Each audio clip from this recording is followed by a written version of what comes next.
नमस्कार, सुप्रभात। आज यहाँ बारिश हो रही है बहुत तेज़, आंधी और बाहर बहुत अंधेरा है, इसलिए संभव नहीं हुआ समय से लाइव आना। इवन मैं 4 बजे से उठी हूँ। तो अब तक हमने देखा काव्यशास्त्र क्या है, क्यों है, हमें क्यों जानना चाहिए। उसके बाद हमने भारतीय काव्यशास्त्र के इतिहास की झलक देखी, भरत मुनि से लेके पंडित राज जगन्नाथ तक। कैसे काव्यशास्त्र की यात्रा में विविध विचार आते हैं, जाते हैं।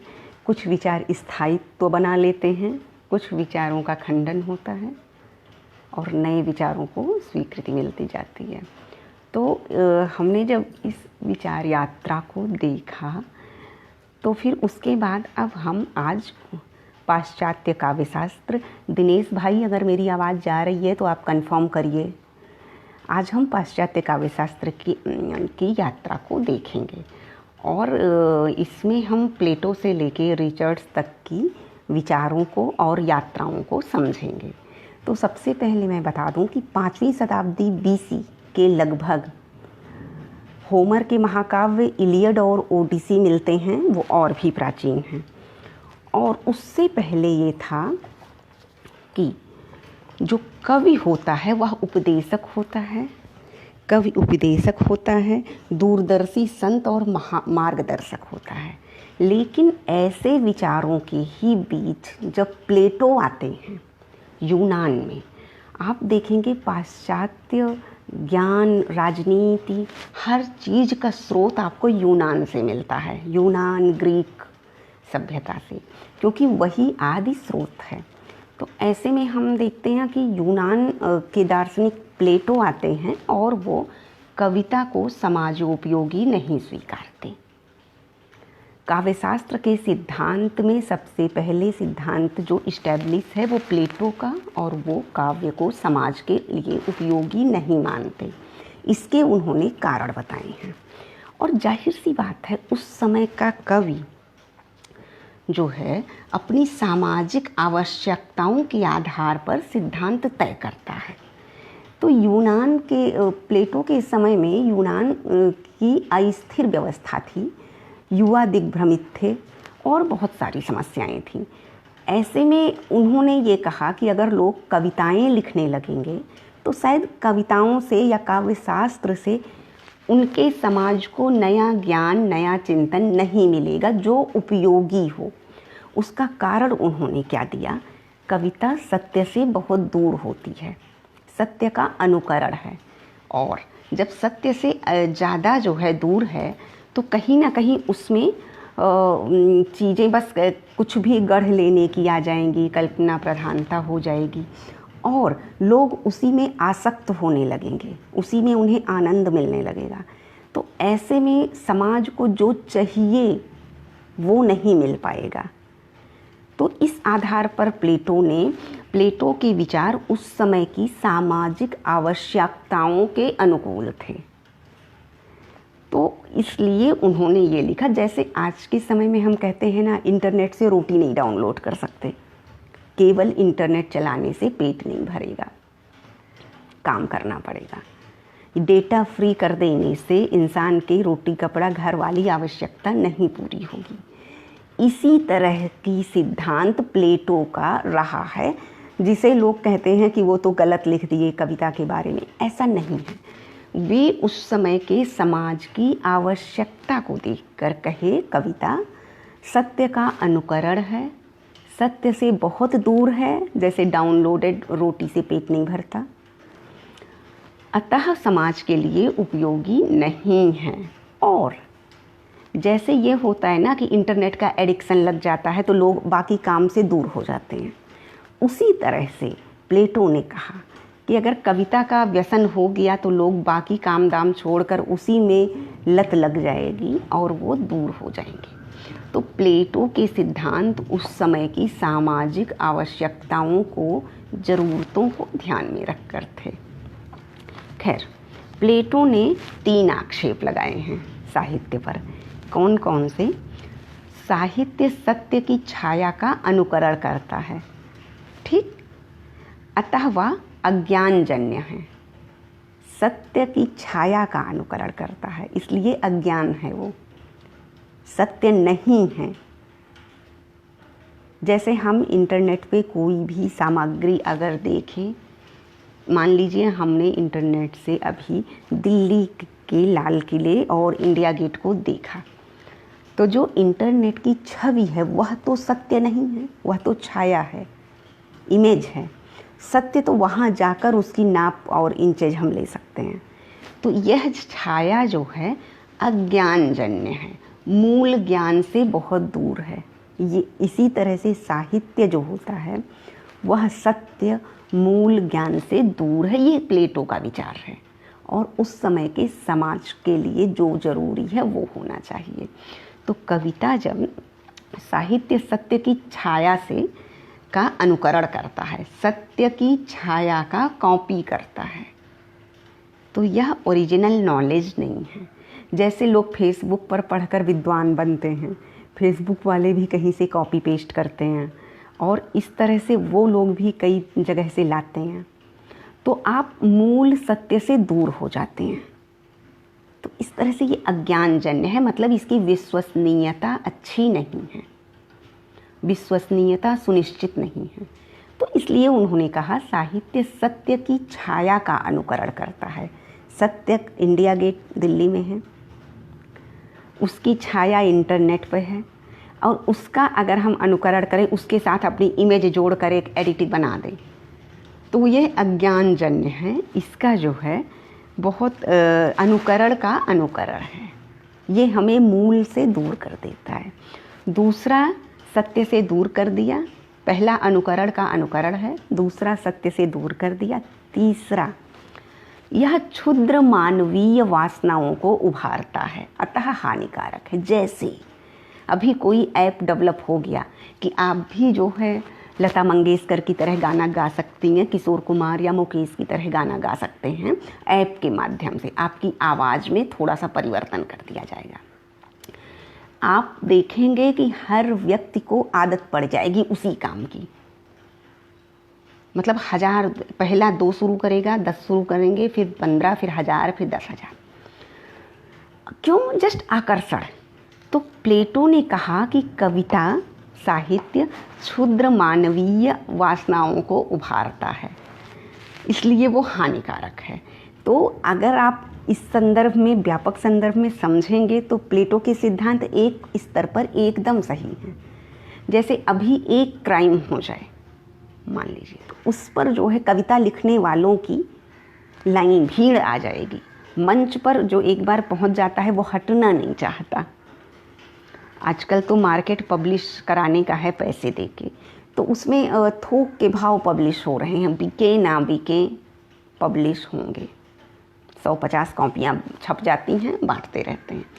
तो कहीं ना कहीं से सबको अपनी किताब छपवाने का नशा है। ये मैं प्लेटो का सिद्धांत बता रही हूँ, जो आई थिंक 500, 300, 400 BC है। प्लेटो को हम अलग से पढ़ेंगे तो उसके टाइम पीरियड पर रिसर्च करेंगे। तो हम ये देखते हैं कि जो प्लेटो ने 3 आक्षेप लगाए हैं साहित्य पर, कि साहित्य सत्य की छाया का अनुकरण है, मतलब अनुकरण का अनुकरण है, इसलिए ये अज्ञानजन्य है। ये भी सही है एक स्तर पर। यह सत्य से दूर है, सही बात है। जब अनुकरण का अनुकरण है तो सत्य से दूर होगा। सत्य से दूर है तो क्षुद्र मानवीय वासनाओं को उभारता है, इसलिए हानिकारक है। सब के सब लाइव आ जाते हैं, कुछ ना कुछ बोल ही देंगे, तो इसका कोई बहुत उपयोग भी नहीं है, दीर्घगामी या बहुत अच्छा, बहुत स्तरीय। इस स्तर पर प्लेटो ने साहित्य पर आक्षेप लगा के साहित्य के महत्व को हटाया है। साहित्य से पेट नहीं भरता, समाज को दिशा नहीं मिलती, यह भी एक उच्च कोटि का ज्ञान है, इसे हम मना नहीं कर सकते। ठीक, अब हम दूसरी बात पर आते हैं। जब उनके बाद अरस्तु आते हैं। अरस्तु प्लेटो के शिष्य थे और उनके इन 3 आक्षेपों का जवाब देते हैं। तो जब जवाब देते हैं अरस्तु, तो कहा जाता है, जब भारतीय स्कूलों में, हमारे कॉलेज में पढ़ाया जाता है कि पाश्चात्य परंपरा तो बकवास है, शिष्य ने गुरु के सिद्धांत को उलट दिया। ऐसा नहीं है। सिद्धांत आगे बढ़ता है। ये मेरा विश्लेषण मेरा मौलिक है। मेरी मित्र ने कहा है अपने मौलिक सिद्धांतों को कॉपीराइट बताया करो। हाँ, तो मैं बता रही थी कि अरस्तु ने प्लेटो के सिद्धांतों को परिष्कृत करके नई दिशा दी, उसे खारिज किया। किस किस आधार पर? क्योंकि प्लेटो के सिद्धांत एक स्तर तक सही हैं, तो अरस्तु ने उन तीनों का जवाब दिया। आप देखेंगे शिष्य ने गुरु के आक्षेपों का जवाब दिया है। यहाँ ये हो सकता है कि शिष्य ने मर्यादा का उल्लंघन किया, लेकिन ऐसी बात नहीं है। इंडियन सिस्टम में मैं आपको एक उदाहरण देती हूँ। एक शिष्य रहे हैं प्रभाकर गुरु। अब आप सोचिए कि वो शिष्य रहे हैं लेकिन उनका नाम है प्रभाकर गुरु। क्यों? क्योंकि गुरुकुल में शिष्य एक बार गुरुजी बार बार किसी पद की समस्या पूर्ति में भोजपत्र लेकर बैठते, शब्द समझ में नहीं आ रहा है, लिखते, फिर उठकर वे टहलने लगते, फिर बैठते, फिर लिखते। इसी तरह से सुबह से शाम हो गई। गुरुजी थोड़ा बाहर गए तो प्रभाकर आए और गुरुजी के पोथी पत्रे को पलटा और जो उसमें जहाँ शब्द की समस्या थी उसे पूरा कर दिया। गुरुजी वापस आए, फिर बैठे और पलटे देखे तो ये एकदम सही है। उन्होंने कहा किसने किया? सामने आए प्रभाकर। तो गुरुजी ने प्रभाकर को प्रभाकर गुरु की उपाधि दे दी। आज से तुम मेरे शिष्य हो लेकिन तुम्हारा नाम प्रभाकर गुरु होगा। तो इस तरह की तो परंपरा भारत में भी रही है। इसलिए हमें अगर अरस्तु ने प्लेटो के सिद्धांतों का जवाब दिया, उसको रोक कर उसके स्तर को समझकर और विस्तार में नए सिद्धांत, नए रास्ते बताए, तो ये कहीं से भी गलत नहीं है। यही मानवीय चेतना की विकास यात्रा है। ठीक है, यहाँ तक हम आ गए। अरस्तु, प्लेटो के 3 सिद्धांत, काव्य पर आक्षेप, अनुकरण का अनुकरण है, सत्य से दूर है और यह क्षुद्र वासनाओं को उभारता है, मनुष्य को लत लगा देता है, नशा, इसलिए हानिकारक है। तो अरस्तु इसका जवाब क्या देते हैं? अरस्तु कहते हैं कि यह सत्य का अनुकरण तो है, लेकिन इसी बहाने नई सृष्टि होती है, नव सृजन होता है, नवोन्मेष होता है। हम छाया के सहारे, सत्य और सत्य की छाया के सहारे नया लेते हैं। एक बात जवाब हुआ।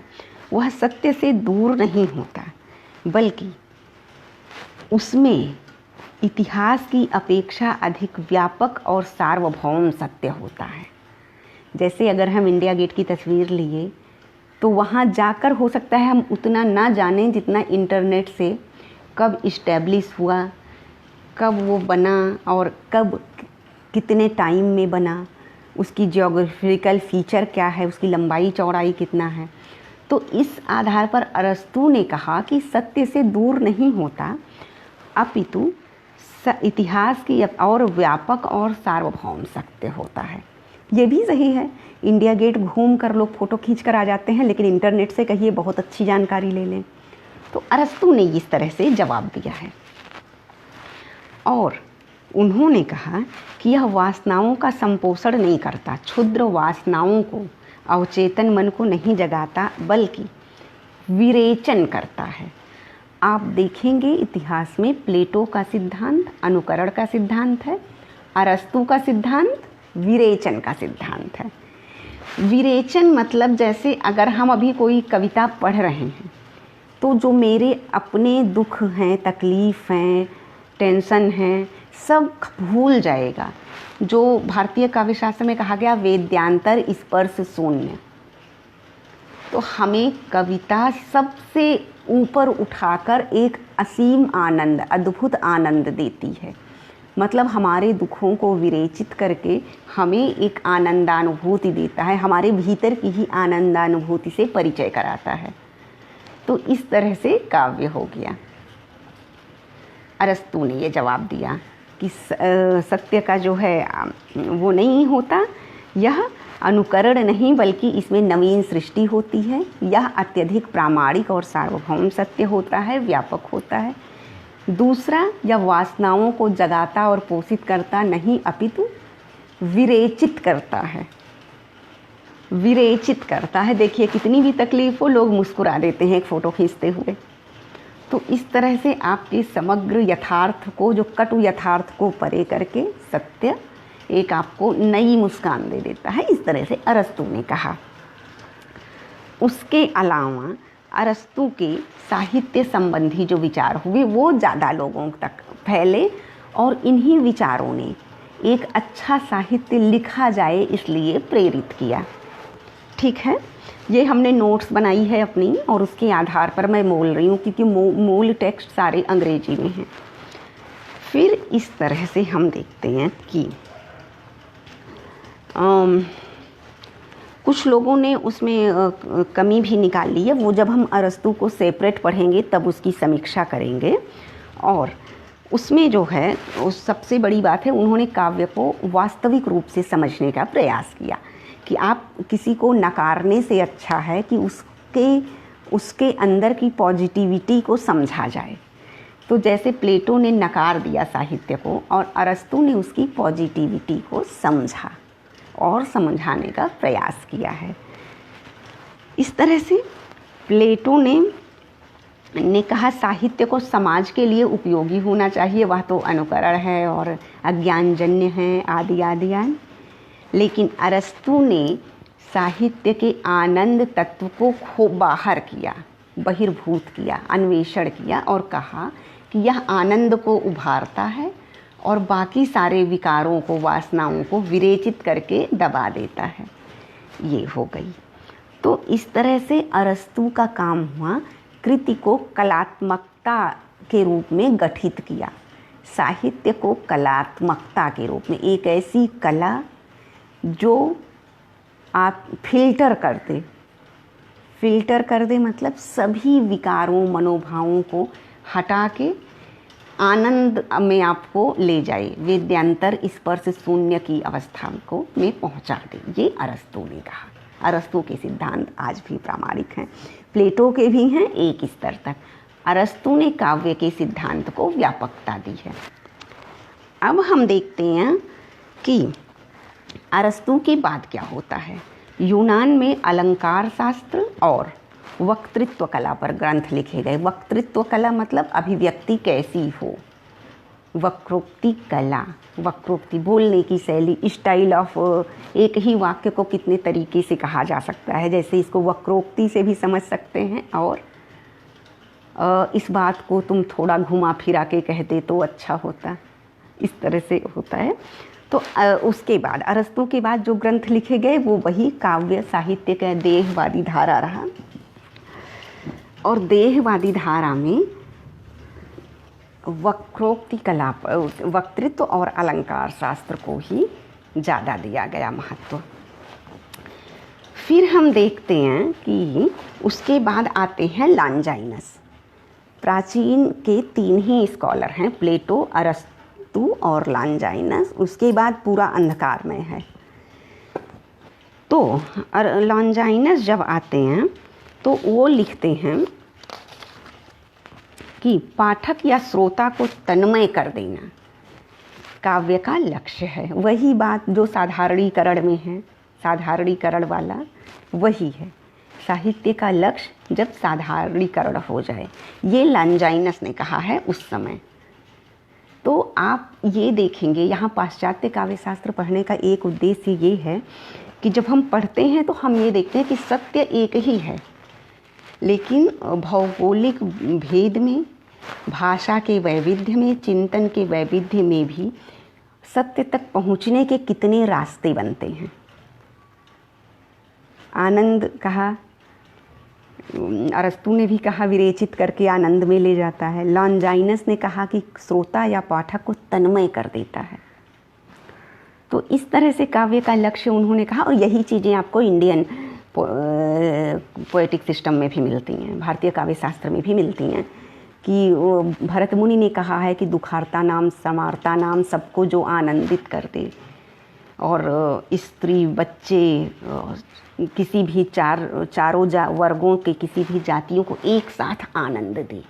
हम भरत मुनि का नाट्यशास्त्र अलग से पढ़ेंगे, उसमें भी यही है कि जो दुखी अपना दुख भूल जाएं, श्रमिक अपना श्रम भूल जाएं, ऐसा नाटक हो, काव्य हो। तो वही चीज़ें यहाँ लॉन्जाइनस ने भी कहा, तन्मय कर देना। यह प्रथम पाश्चात्य समीक्षक हैं लॉन्जाइनस, जो कवि, रचना और सहृदय भावक तीनों के गुणों की विवेचना करते हैं। साधारणीकरण वाला याद करिए, आपको लॉन्जाइनस आसानी से समझ में आएंगे।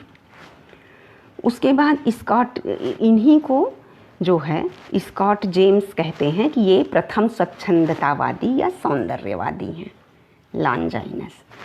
अब आप देखते हैं, ये यूनान की कहानी है, तीन आए, प्लेटो, अरस्तु और लॉन्जाइनस। इन तीनों के स्तर पर कोई समीक्षक वहाँ फिर नहीं हुआ।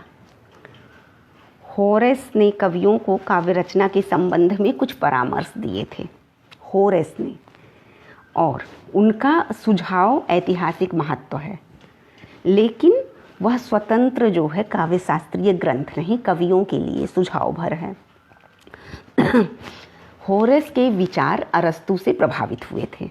अरस्तु का जो सिद्धांत है विरेचन का और नवीन सृष्टि का, अनुकरण के माध्यम से नवीन सृष्टि का, और अत्यधिक प्रामाणिक सार्वभौम सत्य का, व्यापकता का, ये अरस्तु का सिद्धांत है। इसी से प्रभावित होरेस रहे हैं।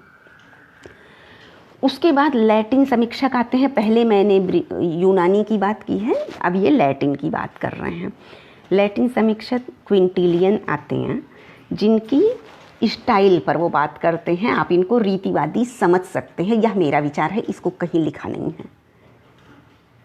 क्विंटिलियन को आप रीतिवादी समझ सकते हैं। काव्य शैली पर उन्होंने बहुत सारी बातें बताई। ईसा की 5वीं शताब्दी से 15वीं शताब्दी, 5वीं शताब्दी समझ सकते हैं अपने यहाँ का भामह से पूर्व, भामह का काल 6वीं 7वीं शताब्दी है। 5वीं शताब्दी से 15वीं शताब्दी, 15वीं मतलब पंडित राज जगन्नाथ से पूर्व 1000 साल अंधकार युग है। क्या हुआ है? कैथोलिकों का अत्याचार हुआ है। आप इतिहास में जाएंगे, कैथोलिकों ने कहा आप पैसे दो, हम पाप से मुक्त करेंगे। पाप से मुक्त होने के लिए तरह तरह के अत्याचार हुए हैं। ऐसे युग में ना कोई वैज्ञानिक आविष्कार हुआ है, ना काव्य सृजन हुआ है, ना सिद्धांत हुआ है। 5वीं सदी से 15वीं सदी तक इंडिया में क्या हुआ? 7वीं 8वीं सदी तक तो गुप्त काल का अवसान हुआ। 11वीं 12वीं शताब्दी में रासो काव्य लिखे गए। 13वीं से 16वीं तक आप भक्ति काव्य आंदोलन समझ सकते हैं, जहाँ कबीर जैसे निर्गुण हुए। हमारे यहाँ विषम परिस्थितियों में भी सूरज उगा है। नव्य न्याय की परंपरा आप ले लीजिए। तुलनात्मक अध्ययन बहुत ज़रूरी है।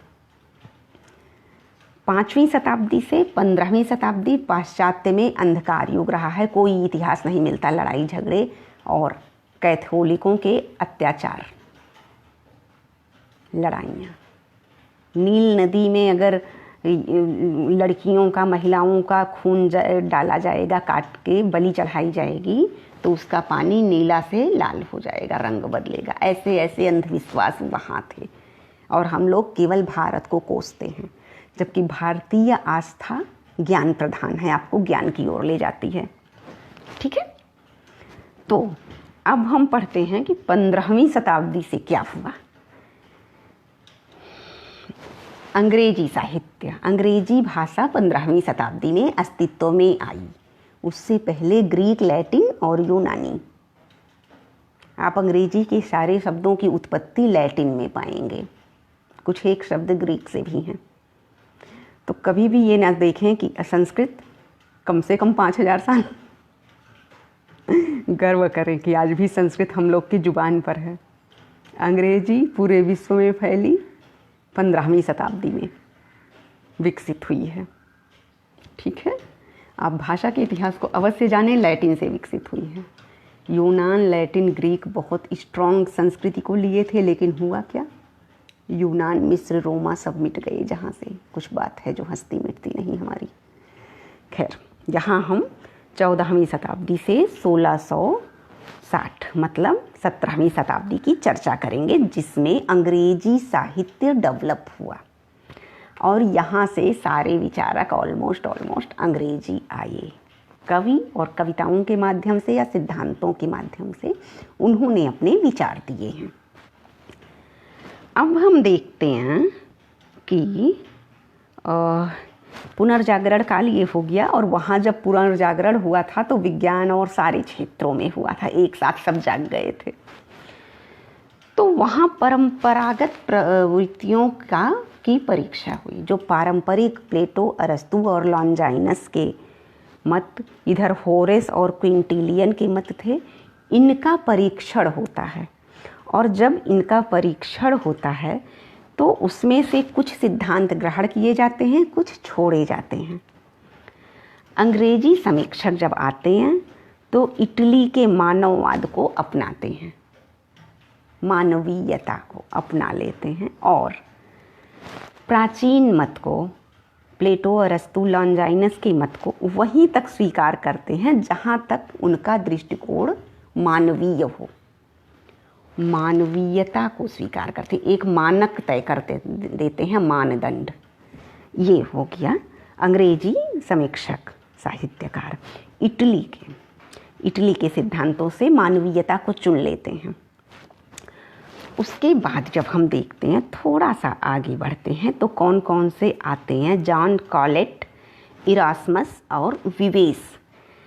ये अपनी कृतियों में बौद्धिक दृष्टिकोण रखते हैं, दिमाग का इस्तेमाल अधिक करते हैं, कल्पनाशीलता, अनुभूति और भावनाओं का कम रखते हैं। बौद्धिक आ गया, नवन्यायिक टाइप का। अब ये बुद्धि को जब स्वीकार करते हैं, बुद्धिवादी दृष्टिकोण हैं, तो ये कहते हैं विवेस का कथन है कि हमें अरस्तू के सिद्धांतों को डायरेक्ट नहीं स्वीकार करना है, बल्कि उसकी विवेकपूर्ण मतलब विजडम ऑफ ब्रेन, मस्तिष्कीय न्याय, निर्क्षीर विवेक, इस मेथड से ये प्रविधि होती है। विवेक मतलब ब्रेन या माइंड या इंटेलिजेंस ही नहीं, ब्रेन के जो निर्क्षीर विवेक है, उस बुद्धि से मुझे अरस्तू के सिद्धांतों की परीक्षा करके और हमें उनके मतों को तब स्वीकार करना चाहिए। बस मान नहीं लेना है, जान लेना है, विश्लेषण करना है, पूरी तरह से अवबोधन के पश्चात हमें स्वीकार करना है परंपरा को। ये कहते हैं विवेस। उसके बाद इरास्मस कहते हैं कि उन्होंने भी वही कहा कि हमें प्राचीन सिद्धांत को एज इट इज नहीं रखना है। जैसे एक पारंपरिक आचार्य ने मुझे बताया था संस्कृत के कि शास्त्र को समझ लेना ही पांडित्य है, तो यहाँ वह संकुचित हो गए। हमें एज इट इज नहीं स्वीकारना है, हमें व्यापक अवबोधन, आज का समय सापेक्ष अवबोधन के बाद जो है उसे स्वीकारना है। ये विवेस ने भी कहा। और इरास्मस ने भी यही कहा कि मशीनी अनुकरण से हमें बचना चाहिए। ऐसा ना हो कि जस्ट रिकॉर्ड हो जा रहा है, जो वेद पाठ था वही रिकॉर्ड करके और बोलते चले जाओ, कुछ नया नहीं देना है। पीढ़ी दर पीढ़ी वही मंत्र बोलते जा रहे हैं, गायत्री मंत्र का साक्षात्कार नहीं हुआ।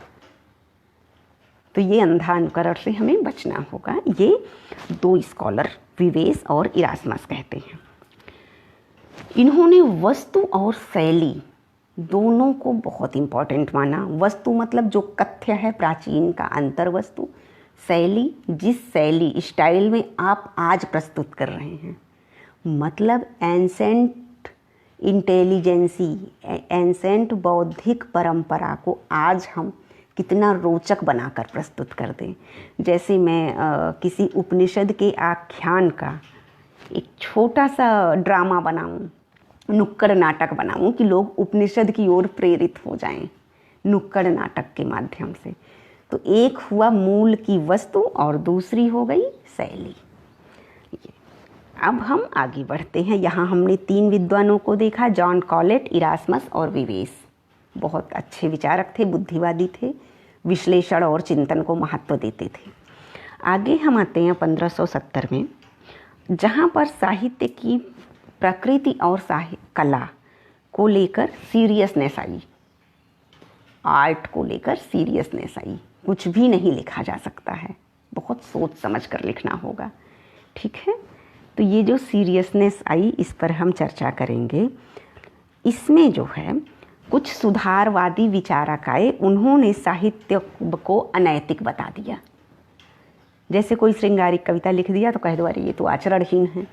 इसी तरह से कुछ सुधारवादी विचारकों ने जब अनैतिकता का आरोप लगाया, तब रिचर्ड विलियम आते हैं और रिचर्ड विलियम उसको उदात्त बनाते हैं साहित्य को। मैं भारतीय काव्य शास्त्र से थोड़ी सी तुलना करूँगी। भागवत का महारास ले लीजिए, जयदेव का गीत गोविंद ले लीजिए, अगर जिसके पास समझ नहीं है या सतही समझ है, कुमार संभवम का श्रृंगारिक विमर्श ले लीजिए, अभिज्ञान शाकुंतलम के तृतीय अंक का श्रृंगार ले लीजिए, बड़े आराम से लोग इसको अनैतिक या क्षुद्र श्रृंगार या कुछ भी कह सकते हैं जो उनकी अकल नहीं है। लेकिन यहाँ प्रेम की उदात्तता है। हर किसी को जयदेव का गीत गोविंद, राधा माधव की केली लीला हर किसी को समझ में नहीं आ सकती। इसी तरह से हम प्राचीन में अभी हैं, जिन्होंने सुधारवादियों ने आरोप लगाया कि ये गलत है, उन्हें जवाब दिया गया कि यह हमें कैसे उदात्त बनाता है। सोच के देखिए, अगर हम राधा माधव की केली लीला गीत गोविंद पढ़ रहे हैं, गीत गोविंद पढ़ने में जो मन मस्तिष्क मुदित होता है, जिस उदात्त स्तर में जाता है कि हम कामुक हो सकते हैं, चाहे वो स्त्री हो चाहे पुरुष, वह केली लीला हमें लिप्सा में नहीं ले जाती, ग्रहित नहीं करती, बल्कि बहुत उदात्त की ओर ले जाती है। वो मधुरा भक्ति है। तो यहाँ रिचर्ड विलियम ने जवाब दिया कि हमें कैसे चीज़ें उदात्त बनाती हैं। मेरे पास बहुत सारे विद्यार्थी आते हैं और मैं उनको कहती हूँ कामसूत्र पढ़ने में कोई बुराई नहीं है। कल ही मैंने कहा कामसूत्र के 64 कलाओं में काव्य शास्त्र के लिए काव्य क्रियाकल्प शब्द का प्रयोग है, यानी कि काव्य शास्त्र का जिक्र वहाँ है। तो आप एक संकुचित अर्थ में कामसूत्र को क्यों लेते हैं? बहुत व्यापक है, आप पढ़ के देखिए, मन मस्तिष्क स्वस्थ होगा। बाकी तो बिना पढ़े भी अब कुत्सित हो सकते हैं, संकुचित हो सकते हैं। ठीक है, उसके बाद हम आते हैं कि काव्य निर्माण में रिचर्ड विलियम बताते हैं, क्या बताते हैं कि यह जो है मंगलमय और आनंदप्रद होता है। रिचर्ड विलियम काव्य को मंगलमय और आनंदमय बताते हैं। याद करिए, क्या? कुछ नहीं, आचार्य मम्मट, शिवेतर छतये। रिचर्ड विलियम को हम बता रहे हैं और हमें याद आ रहे हैं शिवेतर छतये, क्योंकि ये काव्य में मंगलमय और आनंद को बताते हैं। वेद्यांतर स्पर्श सुनिए, ब्रह्मानंद सहोदर, या कवि की सृष्टि ब्रह्मा की सृष्टि से ज़्यादा अच्छी है। तो यहाँ हम रिचर्ड विलियम को ऐसे समझ सकते हैं। और मम्मट से मेरा थोड़ा पर्सनल वाला मामला है, तो मैं उनको हर जगह प्रतिष्ठापित करूँगी, ये मेरा वादा है। तो उसके बाद ये आते हैं कि काव्य जो निर्माण होता है, हम रिचर्ड विलियम को पढ़ रहे हैं इतिहास में, इनको अलग से भी पढ़ेंगे। रिचर्ड विलियम कहते हैं काव्य अंतःशक्ति से उत्पन्न होता है। अंतःशक्ति से उत्पन्न मतलब केवला प्रतिभा। पंडित राज जगन्नाथ क्या कहते हैं? कविगता केवला प्रतिभा। यहाँ रिचर्ड विलियम कहते हैं, ये सारे विश्लेषण मेरे मौलिक हैं, सूचनाएं किताबों से ली गई हैं। रिचर्ड विलियम ये कहते हैं कि जो है अंतःशक्ति से उत्पन्न होता है। काव्य ना तो जीवन का प्रतिफलन है और ना प्राचीन आदर्शों का अनुकरण, वह नवीन सृष्टि है। रिचर्ड विलियम कहते हैं काव्य अनुकरण भी नहीं है, अरस्तु का सिद्धांत फिर खारिज हुआ, और जीवन से भी नहीं निकलता। वह जीवन का कथा कहानी भी नहीं है, लोक जीवन की गाथा भी नहीं है, वह नवीन सृष्टि है। मतलब कुछ प्रतिभा नवोन्मेष शालिनी। ठीक है, यहाँ मिल गया भारतीय सिद्धांत, हम समानांतर लेकर चल रहे हैं। तो इस नवीन सूत्र को रिचर्ड विलियम स्वीकारते हैं। उसके बाद एक अन्य समीक्षक आते हैं, क्या मैंने लिख दिया है, मुझे अपनी राइटिंग नहीं समझ में आई। पैटनहैम लिखा है हिंदी में, इंग्लिश की स्पेलिंग कुछ होगी। पैटनहैम कहते हैं कि काव्य जो है दैवीय प्रेरणा, लोक जीवन के अनुभव और प्राकृतिक शक्तियाँ तीनों इसके हेतु हैं। शक्तिर्निपुणता लोक शास्त्र काव्याद्यवेक्षणात् काव्यज्ञ शिक्षाभ्यास इति हेतुस्तदुद्भवे। हो सकता है मैं गलत बोल रही हूँ, बचपन की पढ़ाई है। तो यहाँ क्या है, पेंटन हम कहते हैं काव्य दैवीय प्रेरणा, लोक जीवन की अनुभव और प्राकृतिक शक्तियाँ काव्य के हेतु हैं। हमने बचपन से पढ़ा है, इति हेतुस्तदुद्भवे। ठीक, शक्तिर्निपुणता लोक शास्त्र का और ये शक्ति व्युत्पत्ति और अभ्यास जो पढ़े हैं वही समझ लीजिए। तो अब कहते हैं कि जो कल्पना का काम होता है, अनुभूतियों का, भावनाओं का, चिंतन का, सूक्ष्म निरीक्षण का, जो कवि की क्रांतदर्शिता होती है, उसका काम क्या है। तो ये कहते हैं कि काव्य के निर्माण में कवि का क्रांतदर्शा होना आवश्यक है, कल्पना का होना, जो स्वयं में वो गढ़ता रहता है सृष्टि, उसका होना बहुत आवश्यक है। उन्होंने कल्पना को आवश्यक बना दिया, कवि की कल्पना को, और बताया कि कल्पना का रोल क्या होता है। कवि के जीवन में कल्पना का रोल होता है कि वह काव्य को अत्यंत उत्कृष्टतम, सर्वाधिक सुंदर और शिष्ट बिंबों से युक्त बना देती है। कवि की कल्पना ही है कि चांद में वो कब चंद्रमुखी देखे और कब ये उसमें पैरों में उसमें पद्म पुष्प की कोमलता देख ले। तो इस या नक्सिक वर्णन आप देखें, तो यहाँ कवि कल्पना है जो प्राकृतिक तत्वों के गुणों से वह इस मानवीय सृष्टि को जोड़ देती है, संश्लिष्ट कर देती है। जैसे राम के लिए राजीव नयन कहा गया है। तो इस तरह से हम देखते हैं कि काव्य में कल्पना विषयक अलग से भी एक सिद्धांत है, वो हम अलग से पढ़ेंगे, बहुत व्यापक थ्योरी इसकी है। और ड्राइडन ने कैसे नियंत्रित करने को कहा, विवेक से, ऐसा नहीं कहा कि केवल कल्पना प्रधान कुछ भी लिखते जाओ। तो इस तरह से हम देखते हैं कि रोल ऑफ इमेजिनेशन है काव्य को उत्कृष्टतम बनाना, सर्वाधिक सुंदर और शिष्ट बिंबों से युक्त बनाना। अनर्गल प्रलाप नहीं होती है कल्पना कवि के लिए वह उसे उदात्त स्तर पर प्रतिष्ठापित करती है और एक श्रेष्ठ काव्य रचने में मदद करती है। तो इन्होंने पेंटन हमने काव्य के विषयों का वर्गीकरण किया और 3 तरह के काव्य बताए हैं। जैसे हम लोग लिखते हैं ना, उपजीव्य काव्य और मिश्र काव्य, नाटक, गद्य, कथा, आख्यायिका आदि आदि। इन्होंने क्या वर्गीकरण किया है, क्लासिफिकेशन हम देखेंगे, काल्पनिक, वास्तविक, काल्पनिक और मिश्रित। इसको हम कैसे जोड़ेंगे?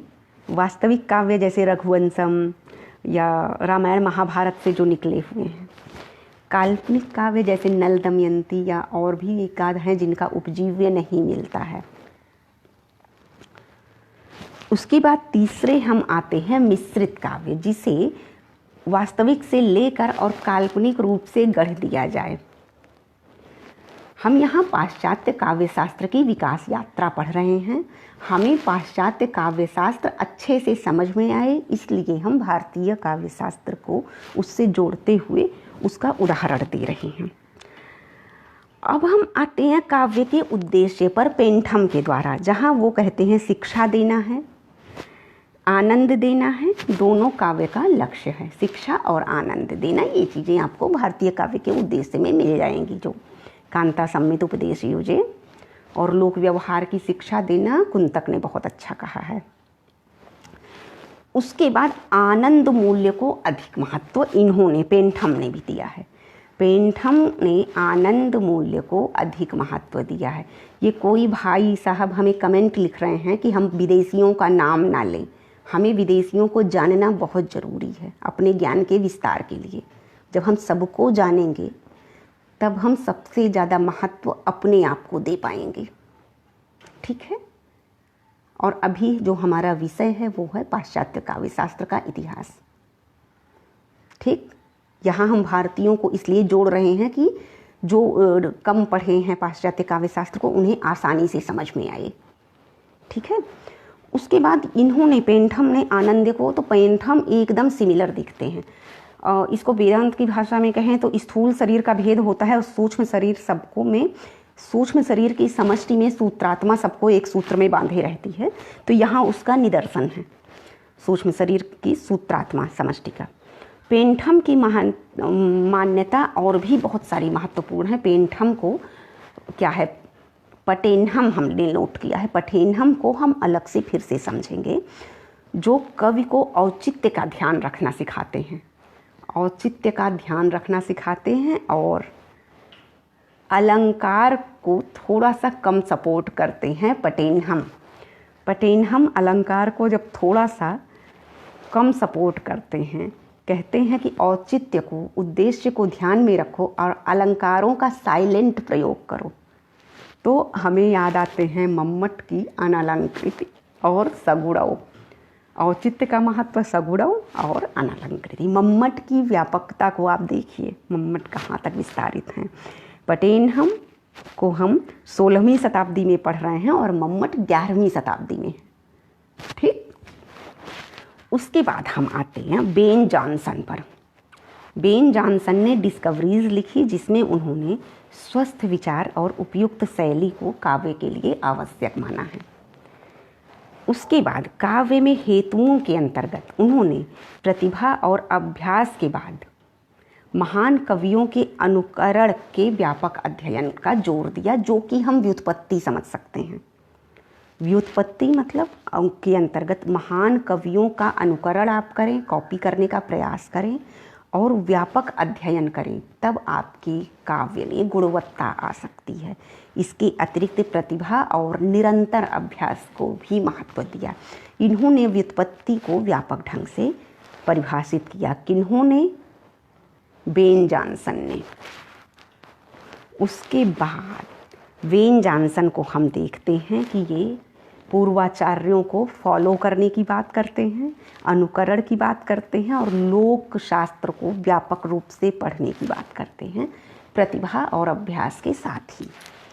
यह प्रथम समीक्षक हैं जिन्होंने व्यावहारिक समीक्षा में निजी महत्व को, निजी दृष्टिकोण को स्वीकार किया।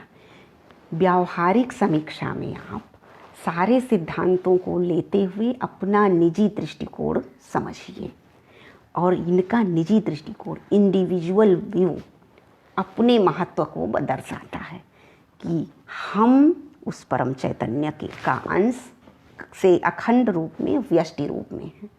तो निजी दृष्टिकोण को इन्होंने व्यावहारिक समीक्षा में महत्व दिया। किन्होंने दिया है? बेन जॉनसन ने।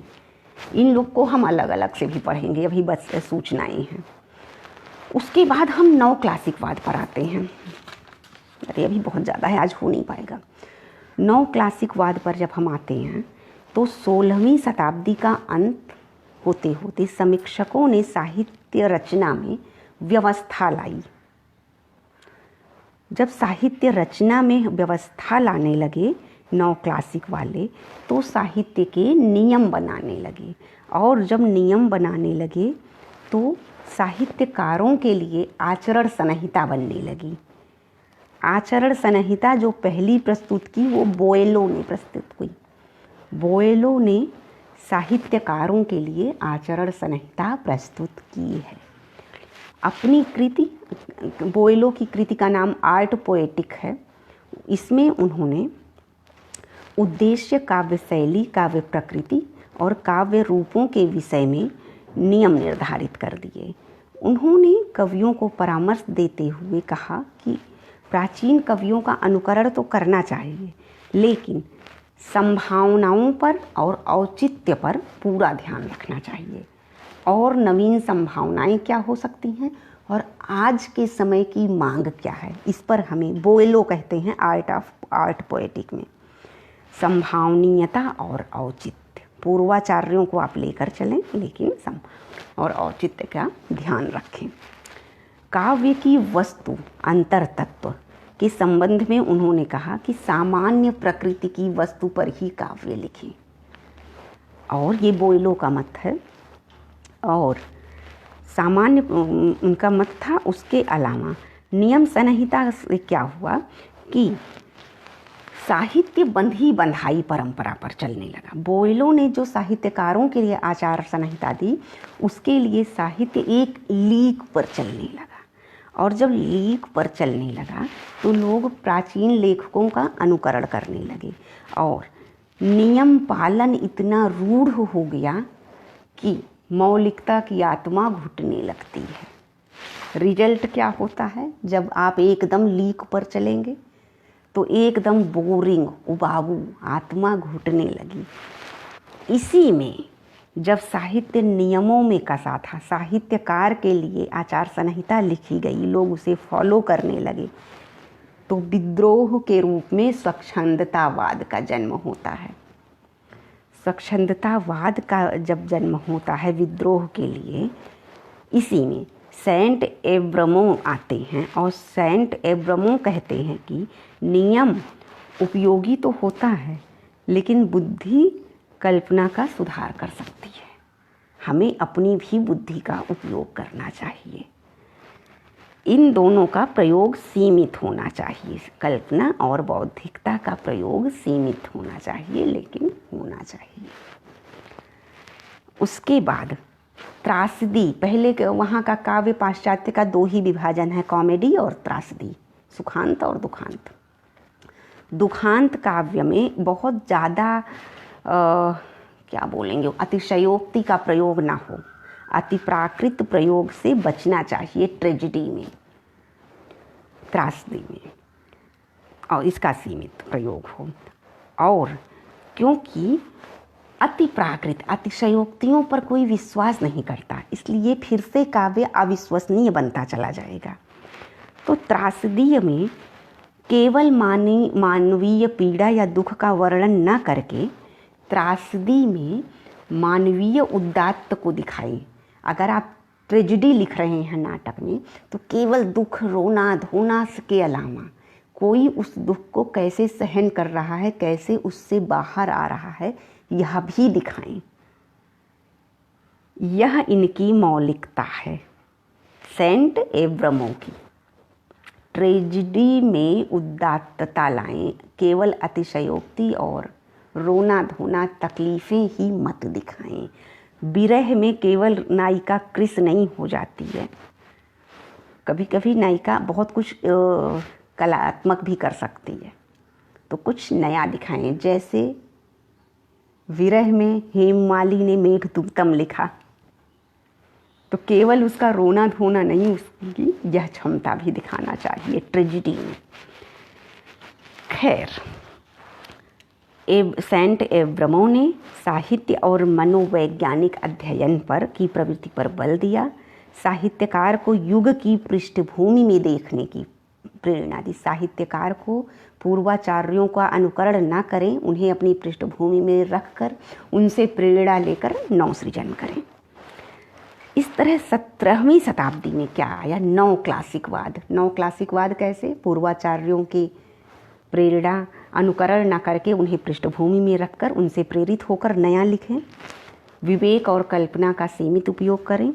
और उसके बाद स्वच्छंदतावाद आता है। तो नव क्लासिकवाद और स्वच्छंदतावाद में संघर्ष आरंभ होता है 17वीं सदी में। 18वीं सदी के आरंभ में कुछ अंग्रेजी समीक्षक आते हैं। प्राचीन सिद्धांत का फिर से आप देखिए, दुनिया गोल है, कोल्हू के बैल की तरह, फिर प्राचीन को लेते हैं, कुछ नया करते हैं, फिर प्राचीन को लेते हैं, कुछ नया करते हैं। सूर्य का चक्कर पृथ्वी लगा रही है, चंद्रमा पृथ्वी का चक्कर लगा रहा है, ग्रहण पड़ रहा है, ये हो रहा है, फिर चक्कर लगा रहा है, वही चल रहा है। प्राचीन सिद्धांतों की जब गंभीर अध्ययन होते हैं तो स्वच्छंदतावादी चिंतन अपने विकास के लिए प्रयत्नशील हो जाता है। स्वच्छंदतावादी चिंतन अपनी डेवलपमेंट के लिए ज़्यादा प्रयास करता है। एक तरफ पारंपरिक अध्ययन गंभीरता से हो रहा है, एक तरफ कहीं बटुक वेद पाठ कर रहे हैं, दूसरी तरफ स्त्री विमर्श और दलित विमर्श पर गाथाएं लिखी जा रही हैं। दोनों का अपना महत्व है। ऐसे में जो प्राचीन सिद्धांत पढ़ते थे उन्होंने केवल कल्पनाशीलता के विलास से हटकर बुद्धि को अधिक महत्व दिया और साहित्य में सुगमता, सरलता और स्पष्टता पर बल दिया। उसके बाद आते हैं जो स्वच्छंदतावादी क्या करते हैं, कल्पना, इमेजिनेशन के आधार पर सौंदर्य और गौरव की व्याख्या करते हैं। कैसे करते हैं? जैसे विरह में अंगूठी कंगन बन गई है। रीतिवादी कविताएं देख लीजिए, रीतिकालीन। नायिका विरह में जब सांस लेती है, सांस छोड़ती है तो क्या होता है, इत आवत उत जात ते चली 6-7 हाथ, 6-7 हाथ आगे जाती है, पीछे गिरती है सांस लेने छोड़ने में। ऐसी कविताएं स्वच्छंदतावादियों ने लिखी। इसी के समानांतर गंभीर प्राचीन सिद्धांत ने कैसा लिखा, गोपी गीत टाइप विरह। ये दो अंतर हैं। गोपी गीत भी विरह काव्य है, रीतिकाल का बिहारी और कई लोगों की घनानंद आदि में देख सकते हैं। इसके बाद पोप और डॉक्टर जॉनसन आते हैं। पोप और डॉक्टर जॉनसन नव क्लासिकवाद और स्वच्छंदतावाद पर नया प्रकाश डालकर अपने युग के साहित्य के प्रति सहृदयतापूर्वक समीक्षा करते हैं, ईमानदारी से। 17वीं शताब्दी के नव क्लासिकवादियों के समान अंधे अनुयायी नहीं थे परंपरा के। इन्होंने नियमों और सिद्धांतों के विश्लेषण में सामान्य मानवीय प्रकृति के साथ हमारे बताया कि हमारे विचार और विश्वास समय सापेक्ष बदलते रहते हैं, यह मानवीय प्रवृत्ति है। ठीक है, इन्होंने बताया किसने, पोप और डॉक्टर जॉनसन ने। आप परंपरा को मानिए लेकिन समय सापेक्ष परिवर्तन को, विचारों के परिवर्तन को स्वीकार करिए। उसके बाद आते हैं बदलाव को स्वीकार करते हैं। इसके अलावा युग परिवर्तन को मानते हैं। साहित्य का परीक्षण युगीन बुद्धि की अपेक्षा कल्पना को अधिक महत्व देते, प्रकृति पर न होकर सार्वभौम प्रकृति पर होना चाहिए। साहित्य का परीक्षण किसी व्यक्ति विशेष के स्वार्थ पर नहीं बल्कि यूनिवर्सल लोक कल्याण के लिए करना चाहिए। ये कहते हैं पोप और डॉक्टर जॉनसन का मत है।